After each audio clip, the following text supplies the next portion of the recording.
Pai e mãe não são donos dos filhos. Pai e mãe são mordomos. Filhos são herança do Senhor. Cumpre ao pai e à mãe educar os filhos, cuidar dos filhos, ensinar a criança no caminho que deve andar, para que quando ela crescer, não se desvie dele. Pai e mãe não têm autorização de Deus para amaldiçoar os filhos. Pai e mãe não têm autoridade de Deus para lançar palavrões sobre os filhos, porque palavra de pai e mãe se tornam profecia, pelo vínculo consanguíneo, pelo vínculo de alma, pelo vínculo de espírito, pelo vínculo de propriedade dada pelo próprio Deus. Tudo que um pai e uma mãe fala para o filho, é claro que não são todas as palavras, porque tem palavras que saem da boca para fora. A palavra que sai da boca para fora, ela se perde. Mas quando as palavras saem de dentro do coração, carregadas de sentimentos, vindas envolto no manto de ódio, cólera, ira, tais palavras se materializam, e filhos acabam crescendo exatamente como o pai e a mãe disseram que eles seriam. Freud, o psicanalista austríaco, diz que tudo que uma criança vê, ouve e sente de 0 a 7 anos de idade, e depois de 7 a 12 anos de idade, será o pilar da estrutura emocional e intelectual dessa criança. Tudo que uma criança vê, ouve e sente de 0 a 7 anos fará parte do seu alicerce, a sua estrutura como ser humano, e de 7 a 12 será formado então o seu caráter. Acredite ou não, tudo que você é hoje, essa sua personalidade difícil ou essa sua personalidade amável, tudo que você é hoje é uma construção de tudo que você viu, ouviu e sentiu de 0 a 7 e de 7 a 12. E por mais que você tenha convivido com professores, e por mais que você tenha passado mais tempo com uma babá, com uma ama seca, por mais que você tenha passado mais tempo na escolinha bíblica dominical, nenhum desses terceiros tem tanto poder sobre a sua vida como os seus pais. Porque a palavra do pai e da mãe, ela se torna uma profecia. Quem está entendendo? Diga: eu estou, pastor. Por isso, nós temos dentro da igreja evangélica Assembleia de Deus, porque eu sou assembleiano, o maior número de pais e mães frustrados da história, porque a maioria dos filhos não estão dentro da igreja. E se eu apelar um pouquinho mais, talvez vão me interpretar mal, mas eu já passei do tempo de ter que dar explicação. Se pegarmos os filhos da maioria dos pastores, a maioria dos filhos dos pastores não querem saber mais de religião nenhuma, querem distância de igreja. Me pergunte por quê, pastor? Só falo se todo mundo perguntar. Só falo se perguntar, falando mais alto. Porque pai e mãe religiosos e pai e mãe pastores, eles querem que o filho seja o exemplo para os outros. Só que se esquecem que os seus filhos são apenas seres humanos e não semideuses. Que filho de crente não é neto de Deus. Que assim como temos paciência com o filho do membro da igreja, temos que ter paciência com os nossos filhos também. Amamos tanto o filho dos outros e escorraçamos os nossos. E aí quando eles atingem a idade em que podem voar, não querem mais ficar na árvore cristã e vão, se embrenham pelo mundo. Se você andar agora pelas ruas de Camboriú ou pelas ruas de Balneário de Camboriú e ver pessoas caídas na beira do caminho, se você perguntar qual é a nascente deles, não se apavore, não se assuste nem se escandalize se alguém dizer: sou filho de um pastor, sou filho de um presbítero, sou filho de uma diretora de círculo de oração. E quando você fala para eles sobre Deus, o olho deles enche de lágrima e a palavra é amarga, porque tudo foi tirado deles. Um ser humano normal, que nasceu só uma vez na vida, ele escuta mais de 50 mil vezes a palavra não, de 0 a 7 anos de idade. Isso é estudo científico. Um ser humano que nasceu só uma vez, uma criatura normal, uma criatura natural, que não é religiosa, de 0 a 7 anos, ela memoriza pelo menos 50 mil vezes a palavra não do pai e não da mãe. É a mãe e o pai dizendo: não faz isso, não toca nisso, não pega nisso, não pode, não pode, não pode. 50 mil vezes uma pessoa normal. Só que filho de crente não é normal. Filho de crente é diferente. Filho de crente carrega o peso da religião sobre ele, uma religião que o pai dele, a mãe, experimentou porque se converteram, experimentaram o mundo e se converteram. Aí o filho do crente nunca experimentou nada, e a mãe e o pai não quer deixar que o seu filho nem respire, nem observe, nem olhe. Aí a criança que é filho de crente não escuta 50 mil vezes a palavra não, escuta 100, 150 mil vezes a palavra não.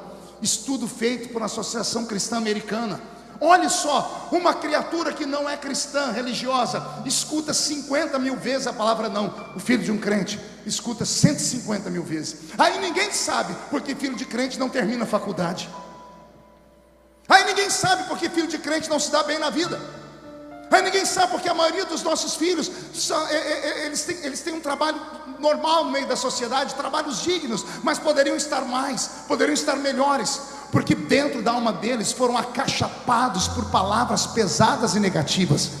Aí o Senhor me trouxe aqui nesta noite para dizer: pai e mãe, ainda há um caminho de retorno, há uma fórmula de escape. Quando este culto terminar e você for para casa, ao dormir, deixa o relógio preparado para acordar umas 3 da manhã, porque geralmente o anjo das 3 da manhã está por lá. Quando acordar, vai lá no quarto do filho e da filha, não acorde eles, mas estende a sua mão, porque você é um mordomo de Deus, e diga: eu repreendo toda a palavra maldita que eu disse sobre o meu filho. E diga: meu filho é uma bênção, ainda que ele esteja lá drogado. Diga para sua filha, ainda que ela tenha chegado da zona do Baixo Meretrício: a minha filha é uma bênção e será uma missionária, porque a mesma palavra que trouxe a maldição, ela quebra a maldição. Tudo que você liga na terra é ligado no céu, e o que é desligado na terra é desligado no céu. Nesta madrugada vamos desligar a maldição que está sobre os nossos filhos. E não se assuste com o que vai acontecer daqui até o final do ano, porque ao invés do Covid atrapalhar a sua casa, vai entrar a salvação dentro da sua casa. E na passagem do ano você vai estar reunido aqui com a sua família, e quem ver o seu filho vai dizer: qual foi o milagre? Você vai dizer: fui eu, não foi pregador nenhum. Eu aprendi que da minha boca sai a palavra de bênção e a palavra de maldição. Eu profetizo que o seu filho será uma bênção, e eu profetizo aos filhos que estão aqui e que carregam traumas como esse sobre as suas almas, que nesta noite Jesus vai rasgar o trauma, vai arrancar as coisas do passado e vai te dar uma nova história. Se alguém acredita nessas loucuras, dá um grito de glória para acordar a cidade toda, por favor. Eu tenho uma experiência muito horrível na minha família. Minha mãe me conta que uma vez o meu avô chegou em casa muito bêbado, e ele começou a espancar a minha avó, a avó que eu não conhecia. As crianças, e eram 6 filhos, quando viram o pai fazer aquilo, pularam em cima dele e deitaram ele no chão, cada um em cima de um braço, em cima da perna, e 6 conseguiram imobilizar o bêbado. Os vizinhos vieram, escutaram a gritaria e tiraram as crianças, tiraram a minha avó, ficaram com meu avô, deram um banho gelado nele até que ele foi voltando em si. Minha mãe conta que no dia seguinte, antes de trabalhar, o meu avô colocou todas as crianças sentadas, não bateu em nenhuma delas, mas ele colocou o dedo no nariz de todas as crianças e disse com raiva: pela vergonha que vocês me fizeram passar, você vai ser isso, você vai ser aquilo. Ele disse, em resumo, que todas as mulheres daquela família, nenhuma seria feliz quando se casasse. Ele olhou para o meu tio e disse: você é o único homem da casa, você vai ser pior do que eu. 6 crianças ouvindo da boca do pai uma palavra de maldição, que é o resultado. Das 5 mulheres da família da minha mãe, 3 apenas se casaram, e as que se casaram em menos de 2 meses se largaram, não conseguiram ficar casadas. Eu tenho uma tia que casou 2 vezes com o mesmo homem e divorciou 2 vezes, e já tem uns 15 anos que ela vive amaziada com o ex-marido 2 vezes. Casa, entra um demônio em casa e acaba o casamento, mas vivem amaziados muito bem. A minha própria mãe, minha mãe foi amante de um homem por 30 anos, e daí eu nasci. Não houve felicidade na vida das minhas tias. E o meu tio, dia desse eu estava pregando na cidade de Guaíra, interior de São Paulo, e no meio da igreja eu vi um homem caído, babando. Eu olhei e falei: eu conheço aquele homem. Fazia 15 anos que eu não via. Era o meu tio, mais bêbado do que o meu avô. Palavras de maldição, palavras liberadas de dentro do coração. Em nome de Jesus, que nesta noite toda maldição seja quebrada na cruz do Calvário. Ah, pastor, mas isso só acontece com quem não é crente. Não, senhoras e senhores, porque família é família, e ser humano é ser humano. Ser humano precisa de carinho. Essa história de repreender em público e depois pedir desculpa lá no cantinho não funciona. Essa história de chamar a atenção das pessoas só para mostrar que tem poder, que tem autoridade, não é assim que deve ser. Aquele que tem autoridade não precisa impor, a presença dele mostra o respeito. Jesus vai fazer um reboliço na sua casa depois dessa noite. Alguém aqui comigo para a escola junto com Jacó? Vamos lá? É hora da chamada. Efraim, presente. Manassés, presente. Rubem, presente. Enganador, suplantador, desonesto. Pode imaginar todas as crianças olhando para Jacó? Aquilo que modernamente se chama de bullying. E ele se interiorizando, porque ele começa a se sentir menor do que as outras pessoas. Pode imaginar Jacó querendo namorar? A primeira vez que ele viu uma menina bonita, na cultura de Israel, o menino quer namorar a menina, então ele vai falar com o pai da menina, ou o pai do menino vai falar com o pai da menina. Quer imaginar Jacó indo falar com o pai da garota? Pois não, eu quero namorar sua filha. Qual o seu nome, garoto?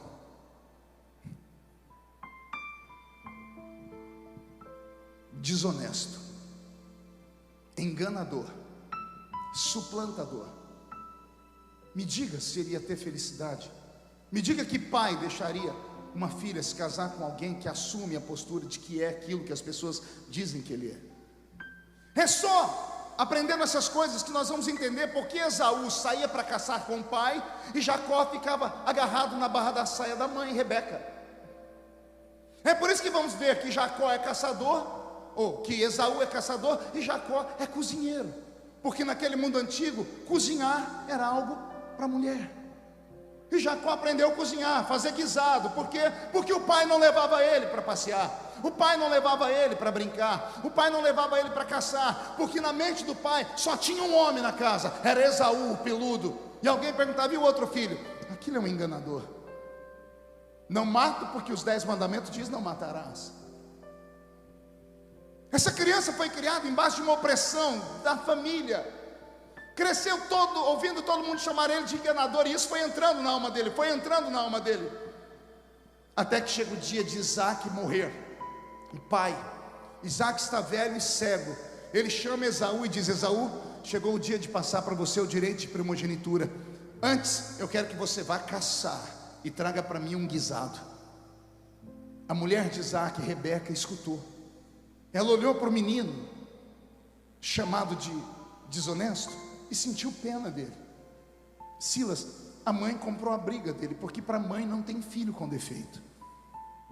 A mãe olhou para Esaú e disse: Esaú é altivo, Esaú tem autoestima lá em cima, Esaú vai se dar bem na vida, porque ele só viu coisas boas. Jacó nunca vai ser nada, nunca vai ter nada. Então a mãe veste Jacó com uma roupa que tem muito pelo, porque Jacó não era peludo. A mãe faz uma comida que sabia que Isaac gostava, e a mãe põe na mão de Jacó um guisado. Jacó entra dentro da casa, entra dentro do quarto onde está Isaac. Quando ele se aproxima, o cheiro da comida faz Isaac sentar na cama e diz: já chegou meu guisado. E Isaac pergunta: quem está aí? E o menino diz: é Esaú. Mas quem estava ali era Jacó. Só que quando o pai perguntou quem era, ele disse que ele era Esaú. Olha os conflitos.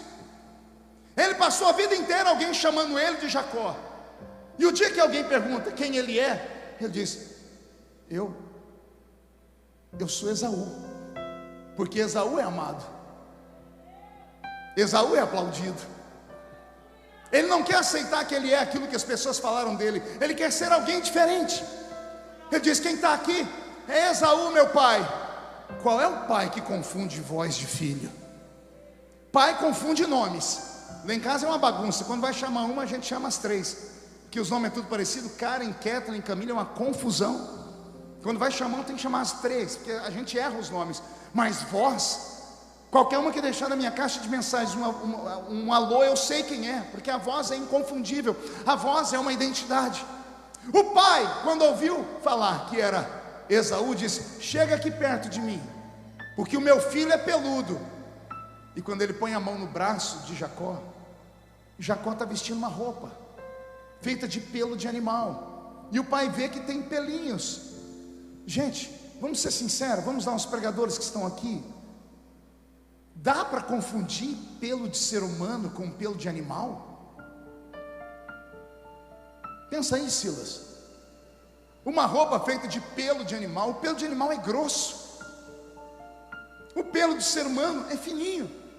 Aí o pai cego passou a mão no braço do menino e falou: é Esaú, porque Esaú é peludo. Não está acontecendo nada disso, está acontecendo algo extraordinário. Vou falar o que você nunca ouviu na vida. Quando o pai ouviu a voz do menino, a voz do menino saiu trêmula, porque ele estava com medo. A voz trêmula entrou no coração do pai, e o pai está morrendo. Em alguns segundos o pai fez uma avaliação da vida toda, e o pai entendeu o que estava acontecendo. Aquele menino não ia pensar naquilo sozinho, sabia que tinha a mão de Rebeca naquilo. E o pai se fez de enganado, e mesmo sabendo que quem estava ali era Jacó, ele não negou a bênção. O pai falou: vem cá, Esaú. Sabia que era Jacó, e colocou a mão na cabeça dele e disse: eu te abençoo, meu filho. Aleluia.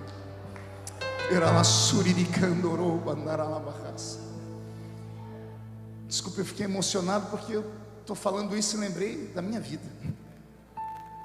Eu lembrei da última vez que eu vi o meu pai vivo, lá no hospital da minha cidadezinha de Orlândia. Ele mandou um recado, ninguém tinha celular na época.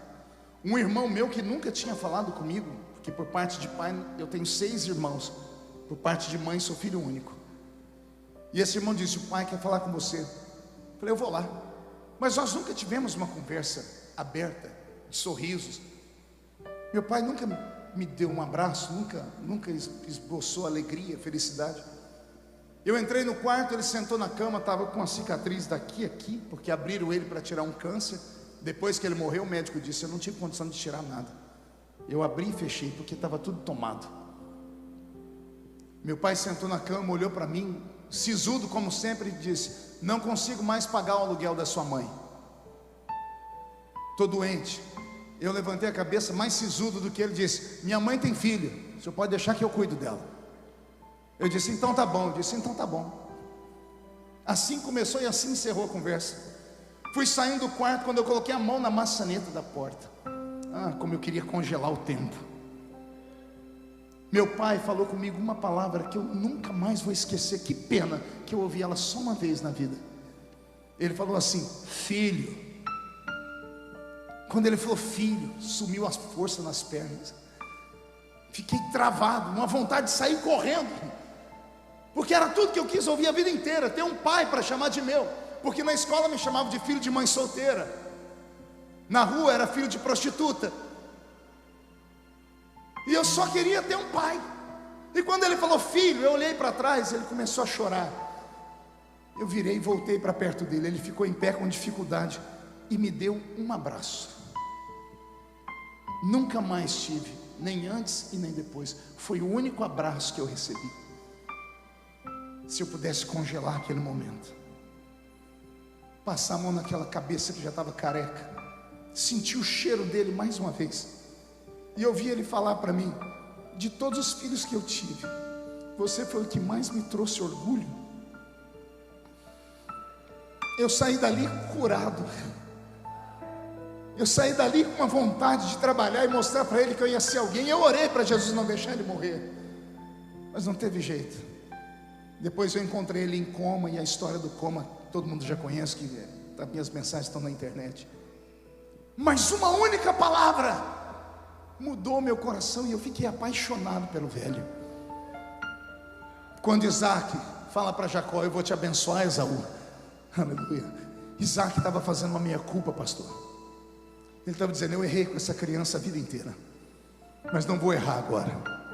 Vem cá, Esaú, mas por dentro eu sei que é Jacó. E o pai libera sobre ele uma bênção. E o menino toma posse daquela bênção.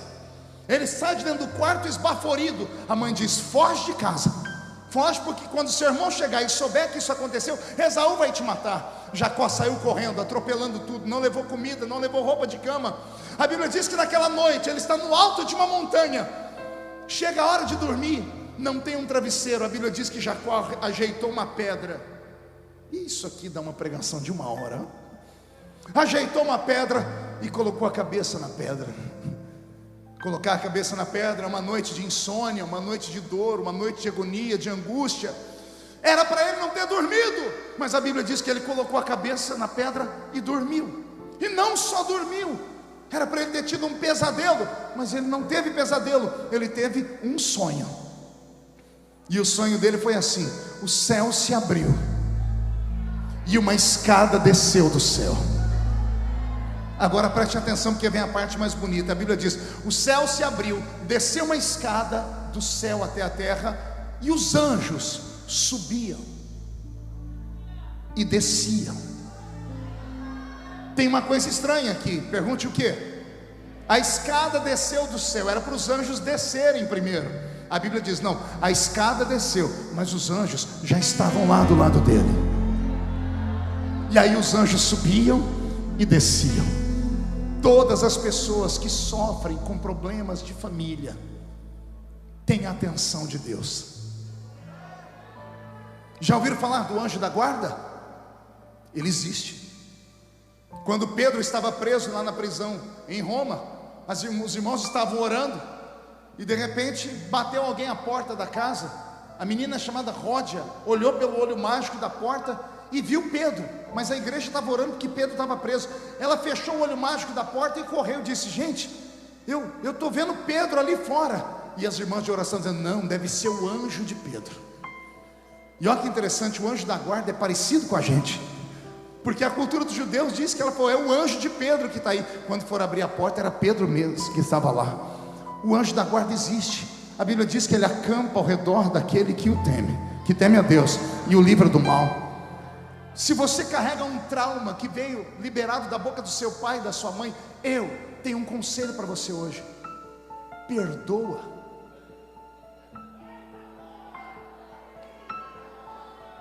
Perdoa. Perdoa, porque Deus pode fazer uma grande obra. Perdoa. Perdoar é divino. Pastor, mas perdão é esquecimento. Literalmente sim, mas para nós que somos seres humanos e não conseguimos esquecer, porque só Deus esquece, vamos falar que perdão para nós é uma escolha. Você vai escolher caminhar com a pessoa, ainda que: pastor, mas meu pai é bebum, meu pai é isso, meu pai é aquilo. Pai é um só. E não importa o que o seu pai é, ame a alma dele e ore para que Jesus faça uma obra na vida dele. Eu passei a orar pelo meu pai depois que ele me chamou de filho, e sabe o que eu recebi de presente? A salvação dele. Ele, em como eu preguei, ele não fazia nada. Quando eu terminei de pregar, porque não tinha para onde ir, escorreu uma lágrima do olho dele. Jesus disse: pronto, já é meu. Há uma promessa sobre a sua vida. Creia no Senhor Jesus, será salvo tu e a tua casa. O seu pai hoje pode ser uma vergonha, mas amanhã ele pode ser um pastor aqui nesse ministério. Quem me acompanha nas mídias sociais deve ter se emocionado, ou no mínimo se alegrado comigo essa semana. Essa semana eu batizei a minha mãezinha. 21 anos pregando aqui em Camboriú, 21 anos dizendo: orem pela minha mãe. Eu estou aqui, mas minha mãe está no forró. Quem lembra disso? Um dia eu contei isso aqui, todo mundo teve uma crise de riso. Eu falei: ô povo ruim. Orem pela minha mãe, porque ela está lá no forró uma hora dessa e eu estou aqui. Imagine a mãe do pastor Marco Feliciano no forró. Pois bem, 35 anos depois, tem 2 semanas que eu soube Eu nem sabia disso. Eu cheguei na casa da minha mãe semana passada. Entrei dentro da casa dela, depois de levar um presente, conversar com ela, disse: meu filho, quarta-feira você vai me batizar, né? Eu tomei um susto. Como é que é, dona Lúcia? Já falei com a pastora Roseli da igreja, quarta-feira eu quero ser batizado. Eu passei a semana inteira perturbado. Eu falei: mentira isso. Fui pregar, errei toda a pregação a semana inteira, uma ansiedade. Cheguei quarta-feira agora, liguei a dona Lúcia, e aí? Ela disse: já estou pronta. Vai ter muita gente na igreja? Eu falei: não sei. Quarta-feira é o dia do meu batismo. Levei minha mãezinha e batizei minha mãe. Fiquei muito feliz. Só que quando eu olhei a minha mãe, falei: ô Jesus, a gente nunca está satisfeito, né? Podia ter sido 35 anos lá atrás. Minha mãe estaria na igreja, seria uma diretora de círculo de oração, teria experiências com Deus. Aí eu vejo a minha mãe ser batizada, e nós fomos de 4 pessoas para colocar ela dentro do tanque, porque ela usa um oxigênio 24 horas por dia, não consegue mais andar direito. Eu falei: a vida é tão curta. E teve dias que eu desanimei da minha mãe, por causa das palavras que ela me falava também. Ou você acha que ser o único crente da família é fácil? Quantas vezes a minha mãe falou: não é para dizimar, ela segurava o meu salário, não é para dar dízimo à igreja, porque isso aí é para fazer o pastor ficar rico. Quantas vezes ela me bateu por causa da igreja? Teve dias que eu fiquei com raiva, mas ainda bem que o tempo foi passando e o amor continuou, e Jesus salvou a minha mãe. Mãe e pai são um. Se você tem os dois ainda vivos, você é um privilegiado. Quando o culto terminar, manda uma mensagem para o velho, manda uma mensagem para a velha, liga para eles. Amanhã, compra um bolo na padaria, vai, leva um guaraná. Velho, fica feliz com qualquer tipo de lembrança. Não espera a sepultura para você chorar. Nesses dias de finados, eu estava vendo as pessoas, e veio no meu coração uma frase. Falei: meu Deus, que coisa violenta. Por que que os mortos recebem mais flores do que os vivos? Vou falar para você ouvir. Por que será que os mortos recebem mais flores do que os vivos? Porque o remorso é mais poderoso do que a gratidão. Não espere o remorso chegar. Vá até aquele que te xingou e exerça o seu cristianismo, porque esta é a nossa identidade. Não essa identidade de internet, de crente batendo em crente, de gente espancando gente, dizendo: foi Deus que me mandou. Não essa história de crente que diz: eu sou crente, mas meu braço não é. Eu sou crente, mas eu não sou trouxa, eu não sou bobo. Ou você é crente, ou você é outra coisa, porque o crente sabe perdoar. O crente, disse Jesus, se bater aqui, ele dá outra face para ele. As pessoas sempre me perguntam: como é que o senhor aguenta apanhar tanto? Eu disse: é a minha natureza cristã, não é a minha natureza humana. Porque eu sou sanguíneo, porque eu sou evangelista, e se fosse possível eu dava na cara da pessoa, mas eu não posso, porque a minha identidade é outra. Estão esperando eu agir diferente. Por que que as coisas não acontecem na sua vida? Porque você não mostra diferença nenhuma para os outros, a começar pela sua casa. Comece a agir diferente. Não bata de frente com a família. Ore, seja cristão, e o milagre vai correr atrás de você. E eu vou profetizar agora. Quem sabe na passagem de ano agora, de 2020 para 2021, 31 de dezembro, você vai chegar em casa e aquela mesa vai estar farta. Você vai olhar ao redor da mesa, a família inteira salva. Você vai lembrar desse culto e vai dizer: a minha identidade atingiu a minha família. Vai levantar um copo de Coca-Cola, porque crente não bebe cachaça, e vai dizer: eu e a minha casa servimos ao Senhor. Alguém acredita nessas maluquices de pregador? Então, por gentileza, levante a mão direita para o céu comigo, chacoalhe ela. Coloque a mão no ombro de quem está do seu lado, com carinho e respeito. Eu amo essa hora. Amo ver um monte de gente que nem para me obedecer presta, ou raça ruim. Agarrou o ombro da criatura, chacoalhe ela até ela ficar irritada. Irrita com vontade e diga: Deus te trouxe aqui só para isso. Sacode. Diga: Deus te trouxe aqui para te dar um sacode nessa noite.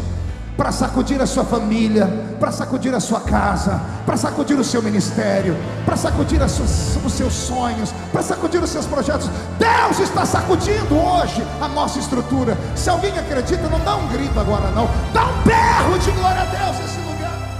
Se você ficou até aqui, muito obrigado, que Deus abençoe, receba esta palavra que você acabou de ouvir ao seu coração, onde eu tenho certeza que esta palavra será uma semente lançada em uma boa terra, que é você. Deve estar aparecendo aqui agora alguns outros vídeos que você venha clicar neles e venha ouvir, porque eu tenho certeza que Deus irá falar com vocês. Muito obrigado, Deus abençoe.